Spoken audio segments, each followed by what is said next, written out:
The following is my video demonstration of Project 411 Copier Jam Detector. Here I have my circuit built in Tinkercad.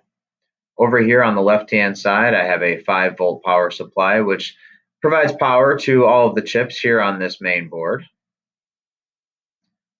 I have 3 LEDs, which are going to be my indicators for my switches 1, 2, and 3 here on the dip. I have a reset button.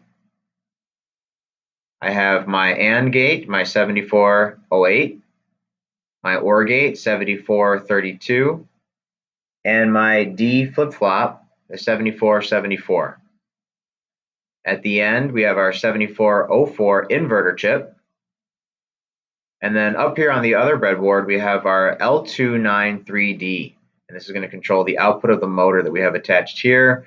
Then I have an additional power supply, which will actually control the speed at which this motor turns. And so let's go ahead and start the simulation and see how all this plays out. I'll just start with that last bit here. I have it currently set to 9 volts. You can see I am getting 18,000. Let me go ahead and hit the reset button. So as you can see, I currently have 8 volts being supplied to this motor, and it's running at 15,000 RPM. If I lower that voltage, you can see the RPM begins to decrease. And if I increase the voltage, that RPM can get all the way up to 56,360 RPM. So you can really have a very wide range of control by using this type of setup and incorporating the L293D. Back over here on the other breadboard, let's walk through the logic here a little bit. These switches are tied into my 7408, which is my AND gate. I have one of those inputs, this blue wire feeding into input 1. This light blue wire feeds into input B, and that ultimately is going to output along this yellow wire over to my OR gate.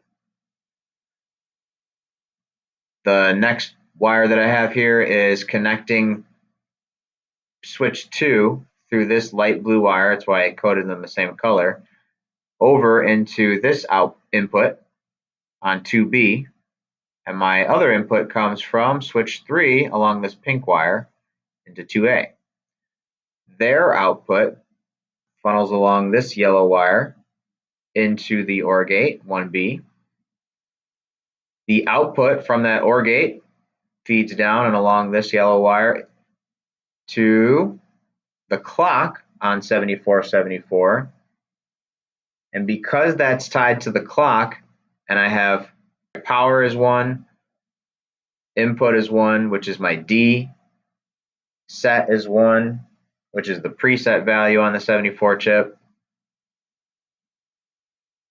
and that output gets funneled along into my red LED, and then also to the input on this side of my inverter chip, and the output of that feeds down into the input on the L293D. That's what controls it to turn off and on. Through here, I also have an inverted output connected to the green LED, basically stating, hey, if red is not on, then green should be on. And so that's what gives me a green light indicator that all things are operating properly and the motor is turning. With the switches, in order to simulate a jam inside of the copier, either combination 1 and 2 would need to be high, or 2 and 3 would need to be high. 1 and 3, as you'll see here, do not stop the wheels from turning. That's because those sensors are not directly next to each other. So in order to trigger this, we want 2 sensors right next to each other. We'll start with 1 and 2 here. You can see as I switched that, the 2 LEDs came on. My light switched over to a red LED, and my motor has stopped turning. No matter how much voltage you supply to it, nothing's going to happen there. What we need to do is reset these switches, fix the jam inside the copier, essentially, and then hit our reset button, and everything goes back to the way that it was. If I do 2 and 3, again, the same thing happens. The condition becomes true. We do have a jam inside of the copier. The light switch over. The motor stops turning. Bring those back down to low. Hit the reset button, and we have control. over the motor.